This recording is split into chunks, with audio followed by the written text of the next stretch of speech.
everyone, my name's Amy Richardson, founder of Float Advisory, and we help property investors, developers and entrepreneurs save lots of tax. So if you own your own business, you need to listen to this video.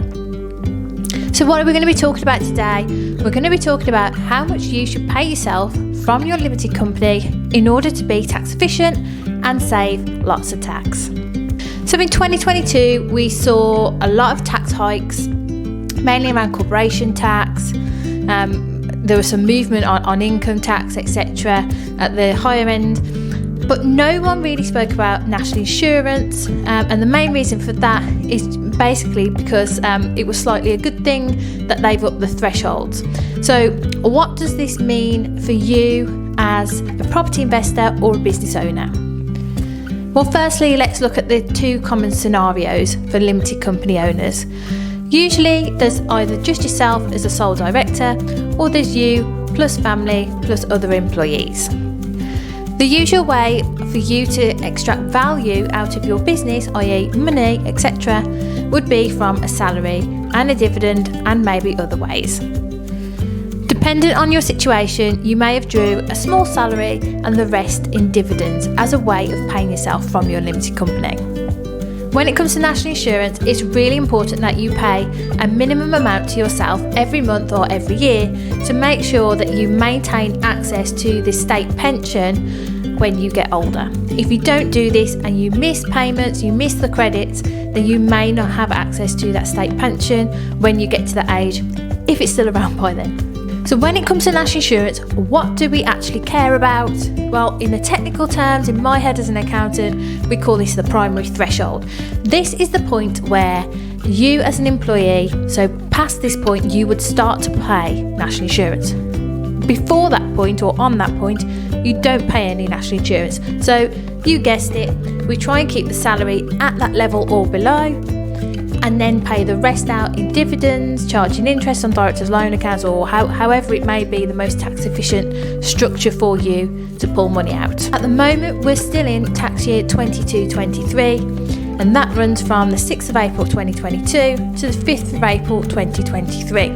Now, this video is designed to give you an idea of how much to pay yourself from April this year, so the tax year 23-24, so 6th of April 23 to the 5th of April 24. As part of the budgetary changes in 2022, they moved the national insurance primary threshold from 9,880 up to 12,570. This was a mid-year change due to the timing of things, and therefore that's why you might see a bit of a strange figure on your payslip from your accountant, because the amount for 22-23 actually comes to £11,908 for the year. So that's the tax efficient amount for the tax year 22-23. So when we say tax efficient, there's a couple of scenarios here. So if we first assume that you are the sole director of a limited company and there's no other employees, then the amount that you want to use from 23/24 will be £12,570, because that's how much the primary threshold is, i.e. you pay no national insurance, and also you will not pay income tax on this because that's also the personal allowance amount. So anything above that amount, 12,570, will incur income tax. If you're already a business owner that employs yourself and other people, then you may already be paying yourself £12,570 a year. And the reason for this is because you as the employer, as in your limited company, may be claiming what we call the national insurance allowance. And that is currently £5,000 a year. It was £4,000, it's been increased. And this effectively gives you an allowance against any national insurance in the company for you to be able to make those payments. So the company would get £5,000 worth of an allowance towards their NI bill for them as the employer.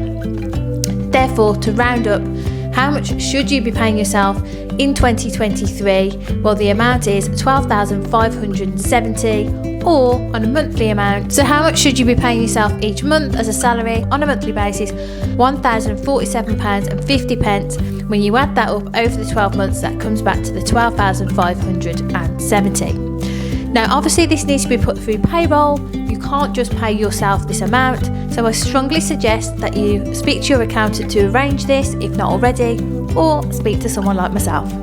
Thanks for watching.